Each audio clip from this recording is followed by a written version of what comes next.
안녕하십니까. 코로나19 통합뉴스룸 5시 뉴스입니다. 택배기사의 과로사 방지 대책을 논의해온 사회적 합의기구가 분류인력 투입 등을 골자로 한 내용의 잠정 합의했습니다. 또 다른 쟁점인 우체국 택배 문제는 이번 주에 다시 논의하기로 했습니다. 취재기자 연결합니다. 네, 김지숙 기자, 지금까지 결정된 내용 전해주시죠. 네, 오늘 오후 4시쯤 2차 사회적 합의기구에서 잠정 합의를 했는데요. 가장 쟁점이 됐던 분류 작업을 택배사가 완전히 책임지기로 합의했습니다. 지난 1월 1차 사회적 합의에서 분류 작업을 택배사 책임으로 규정했지만 반년 가까이 약속이 지켜지지 않았다는 지적이 잇따르자 이번엔 이행 시기를 못 박은 겁니다. 택배사는 택배기사 2명당 분류 인력 1명을 제공하기로 하고 이 분류 인력을 연말까지는 100% 투입하기로 했습니다. 이에 따라 내년부터 택배기사는 개인별로 분류된 택배를 배송만 하게 됩니다. 또 정부 용역에 따라 택배기사의 근로시간이 일주일 60시간을 넘지 않기로 정했습니다. 또 4주 동안 일주일 평균 근로시간이 64시간을 초과하면 물량과 구역을 조정하기로 했습니다. 택배기사의 하루 평균 작업시간이 8시간을 계속 초과할 경우 택배사나 영업점은 1년에 한 번 이상 건강검진을 실시하는 등 별도 조치를 취하기로 했습니다. 한편 이번 합의에서 또 다른 쟁점으로 떠올랐던 우체국 택배 문제는 이번 주 내 합의를 목표로 앞으로 논의를 이어가기로 했습니다. 택배노조는 우정사업본부가 분류 작업을 기사에게 떠넘기고 있다며 사흘째 점거 농성을 이어가고 있습니다. 우정사업본부는 사회적 합의 타결 여부와 관계없이 빠른 시일 내에 개별 분류 체계를 도입하고 개별 분류가 되기 전까지 적정한 수수료를 지급하겠다고 밝혔습니다. 잠정 합의가 이루어짐에 따라서 우체국 택배를 제외한 민간 택배사는 내일부터 파업을 중단할 걸로 보입니다. 지금까지 산업과학부에서 KBS 뉴스 김지숙입니다. 코로나19 백신 1차 접종자가 상반기 목표치인 1,300만 명을 넘어선 가운데 정부가 내일 3분기 접종 계획을 발표합니다. 김부겸 중대본부장은 하반기 시행될 새로운 거리두기가 일상 회복을 향해 한 걸음 나아가는 계기가 될 것이라고 말했습니다. 손서영 기자가 보도합니다. 정부가 내일 백신 종류와 접종 대상을 포함한 3분기 접종 계획을 발표합니다. 상반기까지 60대 이상 고령자들의 접종이 마무리됨에 따라 다음 달부터는 50대 이하 연령대가 순차적으로 접종을 받게 됩니다. 정은경 방대본부장은 다음 달에는 50대, 8월부터는 40대 등 그 이하 연령대에 대해서 접종을 시작할 거라고 밝혔습니다. 2학기 전면 등교에 대비해 여름방학 동안 초중고 교사, 고3 수험생 등도 우선 접종을 받을 예정입니다. 지금까지 1차 접종을 마친 사람은 1,321만여 명입니다. 내일 중으로 1,400만 명을 돌파할 것으로 예상됩니다. 이런 가운데 아스트라제네카 백신을 맞은 30대 초반 남성에게서 혈소판 감소성 혈전증이 공식 확인됐습니다. 지난달 31일 국내 첫 사례가 나온 데 이어 이번이 두 번째입니다. 백신 접종이 빠르게 늘고 있지만 방역 당국은 아직 유행을 줄일 수 있는 수준은 아니라고 보고 있습니다. 김부겸 중대본부장은 이번 주 일요일 발표하는 새 거리두기와 관련해 방역과 일상에 큰 변화가 올 것이라고 강조했습니다. 3분기 예방접종과 새로운 거리두기 개편을 통해서 우리는 일상 회복을 향해 한 걸음 더 나아가는 그런 계기가 될 것입니다. 현재 경북 12개군, 전남 전체 시군, 경남 10개군, 강원 15개 시군에서 새 거리두기 개편안을 시범 적용 중입니다. 중대본은 해당 지역 환자 수가 소폭 증가했지만 의료 체계와 지역 경제를 감안할 때 안정적으로 관리되고 있다고 평가했습니다. 한편 코로나19 신규 확진자 수는 545명으로 나흘 만에 다시 500명대로 올라섰습니다. KBS 뉴스 손서영입니다.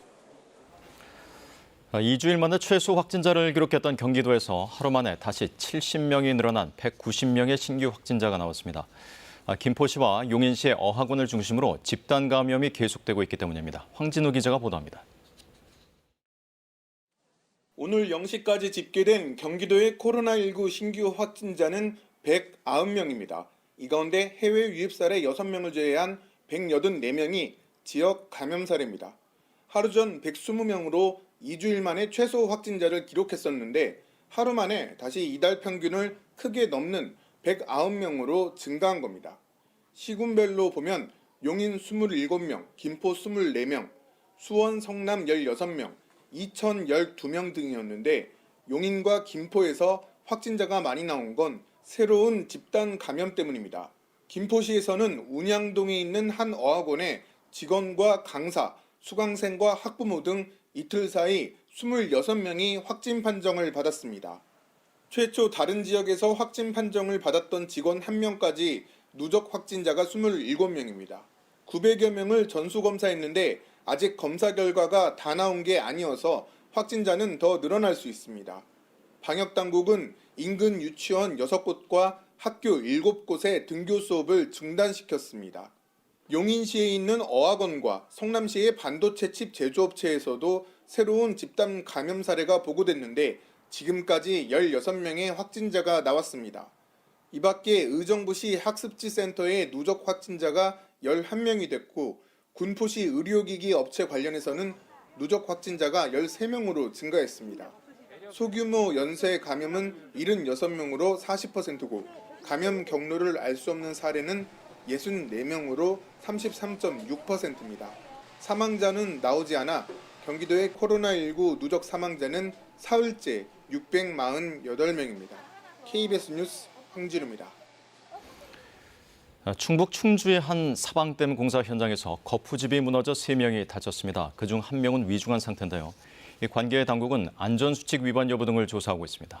이유진 기자의 보도입니다. 5m 높이의 철근이 휘었고 각종 건축 자재가 어지럽게 널려 있습니다. 바닥에는 흘러나온 콘크리트가 가득합니다. 오늘 오전 11시 30분쯤 충북 충주의 한 사방댐 공사 현장에서 거푸집이 무너졌습니다. 콘크리트 타설 작업 도중 콘크리트 무게를 이기지 못한 비계와 거푸집이 무너진 겁니다. 당시 현장에 있던 노동자 2명이 무너진 구조물과 토사에 매몰됐다가 1시간 반 만에 구조됐습니다. 이 가운데 1명은 중상을 입어 병원으로 옮겨졌으며 현재 의식이 없는 상태입니다. 근처에 있던 60대 노동자도 급히 대피하다가 다쳤습니다. 이들 모두 원청업체 소속의 비정규직으로 오는 9월 사방댐 준공을 앞두고 10만여 리터의 콘크리트를 타설하고 있었습니다. 매끈하게 나오게 하려면은 진동기를 주든지 아니면 뭐 망치질을 하든지 그런 작업을 하고 있었어요. 경찰과 고용노동부는 현장 관계자 등을 상대로 정확한 사고 경위와 안전수칙 준수 여부 등을 조사하고 있습니다. KBS 뉴스 이유진입니다.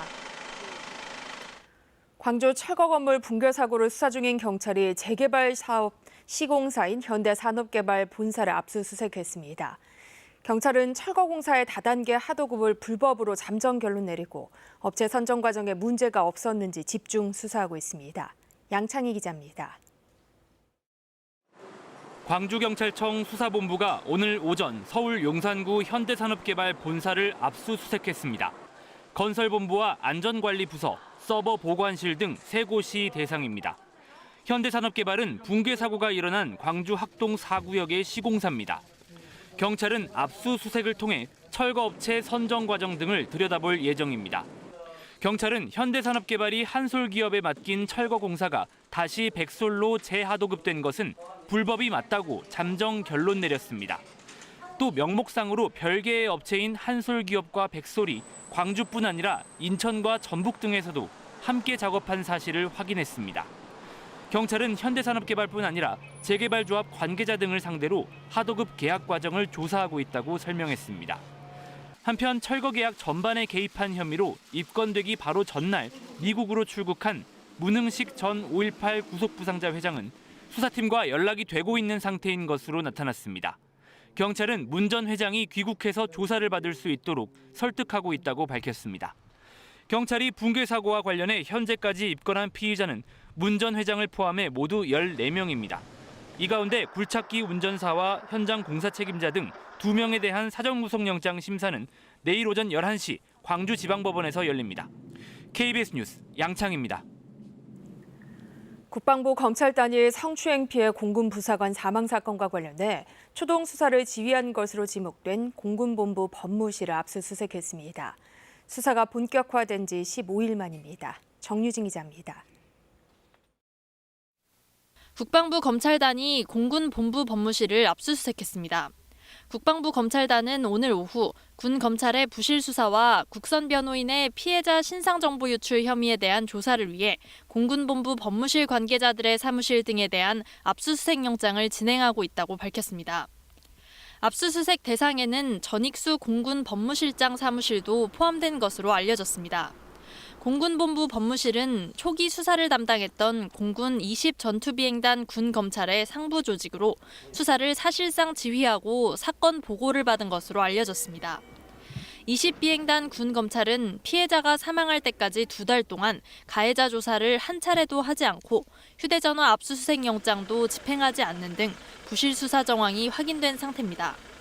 검찰단은 이번 압수수색을 통해 사건 초기 법무실이 군 검찰과 어떤 보고와 지시를 주고받았는지 확인할 것으로 보입니다.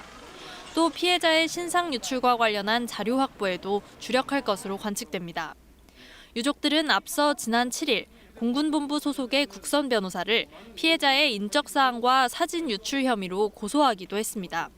공군본부 법무실에 대한 압수수색이 15일 만에야 이루어지면서 봐주기 수사라는 비판도 나오고 있습니다. 지난 9일에는 국방부 검찰단이 공군 법무실 산하 검찰부를 압수수색하면서 친정집에 오는 마음이 좋지 않다고 발언해 논란이 되기도 했습니다. KBS 뉴스 정유진입니다. 민주당 송영길 대표가 취임 이후 첫 교섭단체 대표 연설에서 20, 30대 청년 문제 해결을 위해 청년 특임 장관을 신설하자고 제안했습니다. 경제 회복을 위한 2차 추경 편성에도 속도를 내겠다고 밝혔습니다. 노태영 기자입니다. 송영길 대표는 20, 30대 청년들의 목소리에 귀를 기울이지 못했고 공감은 물론 대변하는 것도 부족했다고 민주당을 돌아봤습니다. 벼랑 끝 청년들의 삶을 지켜내고 장기적인 청년 정책을 만들어내기 위해 청년 특임 장관이 필요하다고 대통령에게 제안했습니다. 청년 장관직은 청년들의 주거, 일자리, 교육 등에 대한 종합적 지원은 물론 청년들이 정부와 소통할 수 있는 창구가 되어야 할 것입니다. 송 대표는 또 정치권이 강력한 변화와 혁신을 요구받고 있다고 강조하고 새로 출범한 여야 지도부가 6월 국회를 민생의 시간으로 만들자고 말했습니다. 함께 해결할 과제로 소상공인 손실보상 문제를 꼽고 전국민 재난지원금 지급과 신용카드 캐시백을 중심으로 추경을 편성하겠다고 밝혔습니다. 신용카드 캐시백은 3분기에 신용카드를 2분기보다 더 쓰면 일정 부분을 돌려주는 방안입니다. 여전히 회복이 더딘 서민경제와 골목상권 고용시장을 회복 위해 재정에 보다 책임 있는 역할이 절실히 필요할 때입니다. 송영길 대표는 또 오늘 연설에서 상당 기간 원자력을 활용하는 방안이 불가피하다고 했는데 정부의 탈원전 정책과는 결이 다른 제안입니다. 송 대표 연설에 대해 국민의힘은 총론만 있는 뜬구름 잡는 연설이라고 논평하고 말에 그치는 변화와 혁신으로는 국민의 마음을 돌릴 수 없다고 지적했습니다. KBS 뉴스 노태영입니다. 무소속 이상직 의원이 공직선거법 위반 혐의로 1심에서 징역 1년 4개월에 집행유예 2년을 선고받았습니다. 형이 확정되면 21대 국회에서는 첫 당선 무효가 됩니다. 이 의원은 이스타항공과 관련한 배임 횡령 혐의로 구속된 상태입니다. 조선우 기자입니다. 지난해 10월 공직선거법 위반 혐의로 재판에 넘겨진 무소속 이상직 의원. 지난해 4.15 총선 당시 더불어민주당 경선 과정에서 권리당원 등에게 중복 투표를 유도하는 문자 메시지를 보낸 혐의로 기소됐습니다. 또 지난해 1월에는 인터넷 방송에 출연해 허위 사실을 공표하고 2월에는 전북 전주의 한 교회에서 유권자들에게 명함을 돌리는 등의 혐의를 받았습니다. 앞서 2019년엔 중소기업진흥공단 이사장을 지내면서 선고구민 377명에게 전통주와 책자 2,600여만 원 상당을 3차례에 걸쳐 제공한 혐의도 포함됐습니다. 검찰은 이 의원이 조직적이고 계획적으로 법을 어겨 정당 민주주의를 훼손했다며 지난 1월 징역 3년 6개월을 구형했었습니다. 이 의원은 그동안 공판 과정에서 줄곧 혐의를 부인해왔는데 법원은 오늘 1심에서 이 의원에게 징역 1년 4개월에 집행유예 2년을 선고했습니다. 전주지법 제11형사부는 선거 캠프 차원에서 계획된 대규모 범죄이고 투표율에 상당한 영향을 준 점이 인정돼 죄질이 불량하다고 판시했습니다. 이 형이 확정되면 이 의원은 의원직을 잃게 됩니다. 이 의원은 지난 4월 자신이 창업한 이스타항공에 재정적 손해를 끼친 혐의로 이미 구속된 바 있습니다. 추가된 혐의는 540억 원대의 이스타항공 주식을 헐값에 팔아 400억 원 넘는 이득을 보거나 이스타항공 계열사 자금을 자녀의 외제차 리스 비용과 오피스텔 임차 비용에 쓴 혐의입니다. 선거법 위반 혐의에 이어 구속 판가름 사유였던 이스타항공 배임 횡령 혐의에는 어떤 판결이 내려질지 주목됩니다. KBS 뉴스 조선우입니다. 자녀 입시 비리 혐의 등으로 1심에서 실형을 선고받아 법정 구속된 정경심 동양대 교수에 대해 법원이 구속기간을 3번째 연장했습니다. 서울고등법원 형사 1-2부는 지난 14일 정경심 교수에 대한 구속기간 갱신 결정을 내렸습니다. 이로써 오는 22일 만료 예정이었던 정 교수의 구속기간은 오는 8월 22일까지로 2달 더 연장됐습니다. 항소심 재판부가 다음 달 12일 재판을 마무리하겠다는 방침이어서 구속기간 안에 선고될 가능성이 커졌습니다. G7 정상회의 참석과 오스트리아 국빈 방문을 마친 문재인 대통령이 어제부터 스페인을 국빈 방문하고 있습니다. 코로나19 사태 이후 처음으로 국빈을 맞은 스페인은 한국에 대한 각별한 애정을 드러냈고 문 대통령은 양국이 미래 과제에 공동 대응하자고 강조했습니다. 김경진 기자가 보도합니다. 펠리페 6세 국왕 초청으로 스페인 땅을 밟은 문재인 대통령. 스페인으로서는 코로나19 사태 이후 처음 맞는 국빈입니다. 펠리페 6세 방한 20개월 만에 두 나라 정상은 마드리드 궁에서 의장대 사열을 받으며 다시 마주했습니다. 마드리드 시청을 방문해선 황금 열쇠를 선물 받았습니다. Es un símbolo que demuestra que las puertas de nuestra ciudad, de la capital de España, están abiertas. 문 대통령은 이 열쇠로 코로나 극복의 문을 열겠다고 화답했습니다. 이어진 국왕 주최 국빈 만찬.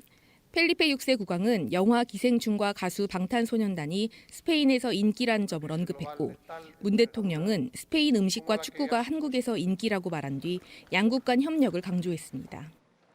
나와 우리 국민은 스페인이 또 한 번 위대한 성취를 이뤄낼 것을 확신하며 70년 우정을 나눈 친구로서 그 여정에 함께할 준비가 되어 있습니다.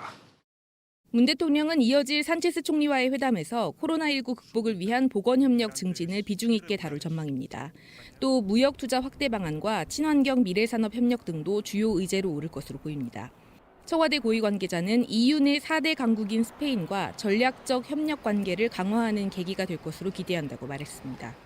특히 이번 순방에선 해외 건설 수주 금액 2위의 건설 강국 스페인과의 해외 건설 공동 진출 확대도 모색될 전망입니다. KBS 뉴스 김경진입니다. 한반도의 비핵화를 위해서는 엄격한 대북 제재와 실용적인 외교가 동시에 이루어져야 한다고 미 국무부 동아태 차관보 지명자가 밝혔습니다.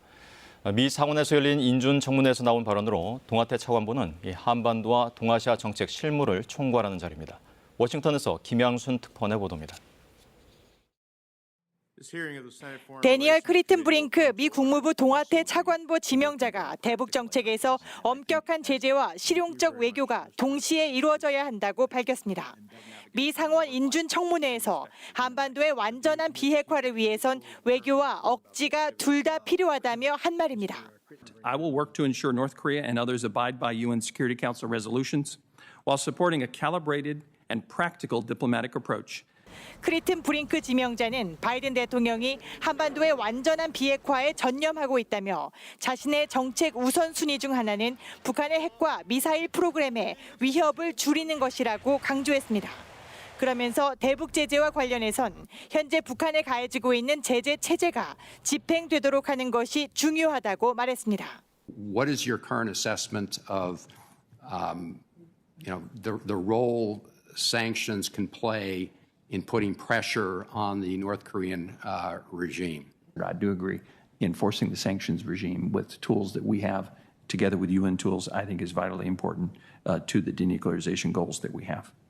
크리튼 브링크 지명자는 오바마 행정부 당시 백악관 국가안보회의 아태 선임 보좌관을 지냈고 중국 통으로 분류되는 아시아 전문가입니다.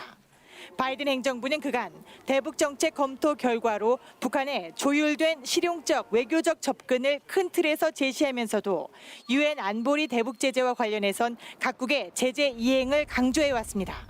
워싱턴에서 KBS 뉴스 김양순입니다. 일본 정부는 서울중앙지법이 위안부 피해자들의 신청을 받아들여 일본 정부에 한국 내 재산 목록을 공개하라고 명령한 것에 불응하겠다는 입장을 오늘 밝혔습니다.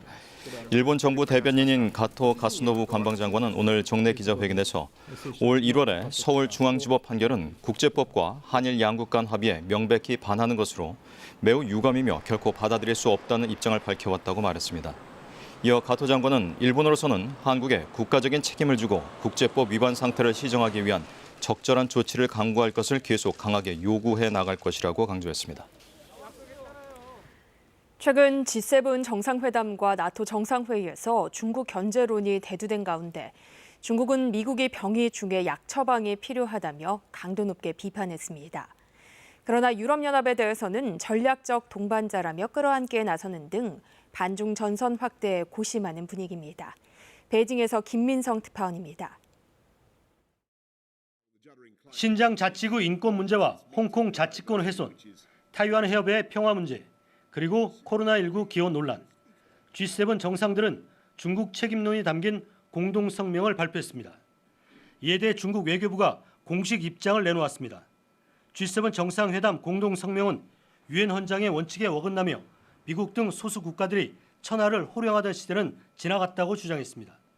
그러면서 내정 간섭은 용납하지 않을 것이며 특히 미국 스스로 많은 문제점을 안고 있다며 비난 수위를 높였습니다.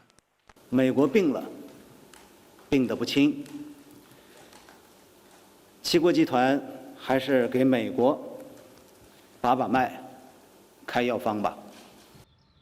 미국과 북대서양 조약기구 나토가 중국을 구조적 도전이라고 규정한 것에 대해 중국은 위협론을 과장하지 말라고 맞대응했습니다.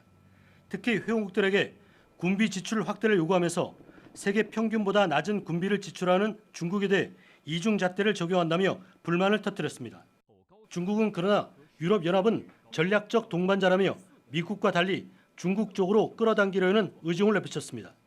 또 미국과 정상회담을 앞둔 러시아와도 올해가 우호협력 20주년이며 양국 관계는 확고하다고 덧붙였습니다. 하지만 반중 전선이 확대되고 대중국 압박이 더욱 거세질 것이라는 예측 속에 전략 마련에 고심하는 분위기는 역력합니다. 한편 중국 외교부는 최근 불거진 광둥성 타이산 원전 방사능 누출 보도에 대해 원전 주변에 이상이 발견되지 않았다며 관련 보도를 공식 부인했습니다. 베이징에서 KBS 뉴스 김민성입니다. 대전에서 또다시 한 보습학원을 중심으로 코로나19가 확산하고 있습니다. 초등학생 확진자만 18명에 이르면서 인근 700여 개 학원에 휴원 권고 조치가 내려졌습니다. 황정환 기자입니다. 대전의 한 초등학교입니다. 인근 보습학원에 다니던 학생 2명이 코로나19에 확진돼 어제부터 원격 수업으로 전환했습니다. 확진자가 나온 다른 초등학교 10곳도 원격 수업에 들어갔습니다. 확진자가 발생을 해서 원격 수업으로 전환을 했고요. 부모님들의 요청으로 인해서 돌봄 교실과 긴급 돌봄은 운영을 하고 있습니다. 대전시 대덕구의 한 보습학원 강사가 확진된 건 지난 13일. 이후 강사의 가족과 학원 수강생 등으로 감염이 계속 번지고 있습니다. 누적 확진자만 지금까지 28명에 달하고 이 가운데 18명이 수강생이나 수강생의 형제 등 대전 11개 초등학교 학생입니다. 좀 밀폐된 공간에서 있고 환기시설이 좀 제대로 안 돼 있다 말씀을 드리고 또 층고가 좀 낮은 걸로 이렇게 보입니다. 추가 확산 가능성에 대전시 교육청은 집단 감염이 발생한 학원 주변 12개 학원에 대한 집합금지 명령을 대전시에 요청했습니다. 대덕구와 동구 지역 학원 700여 곳 전체에는 휴원을 권고했습니다. 18명의 학생이 동시에 확진자가 발생해서 그간의 발생 현황을 보면 상당히 심각한 그런 상황으로 인식을 하고요. 2학기 전면 등교가 예정된 상황에서 학생들의 확진이 잇따르면서 학생 안전에 대한 우려도 커질 전망입니다. KBS 뉴스 황정환입니다. 고객 컴퓨터를 랜섬웨어에 감염시키거나 해외 해커에 의해 랜섬웨어에 감염된 고객의 복구비를 부풀리는 방식으로 수억 원을 가로챈 컴퓨터 수리업체 일당이 붙잡혔습니다. 서울경찰청 사이버수사과는 악성 프로그램 유포와 사기 등의 혐의로 컴퓨터 수리업체 기사 43살 A씨 등 2명을 구속하고 43살 B씨 등 7명과 해당 수리업체 법인을 불구속 입건했다고 밝혔습니다. 이들은 2019년 12월부터 지난 3월까지 컴퓨터 랜섬웨어에 감염된 컴퓨터를 복구해준다며 40명에게서 3억 6천여만 원을 가로챈 혐의를 받고 있습니다. 이어서 오늘의 주식 시황을 KB증권에서 전해드립니다. KB증권입니다. 코스피가 5거래일 연속 상승세를 이어간 가운데 4월 연속 최고치를 경신했습니다. 코스닥 역시 개인의 매수세에 소폭 상승하며 천선을 눈앞에 두고 강보합으로 마감했습니다. 오늘 코스피는 20.05포인트 상승한 3,278.68에 코스닥은 1.12포인트 오른 998.49에 마감됐습니다. 전일 미국 증시는 FOMC 회의를 앞두고 소매 판매가 부진하게 나온 영향을 받으면서 일제히 하락 마감했습니다.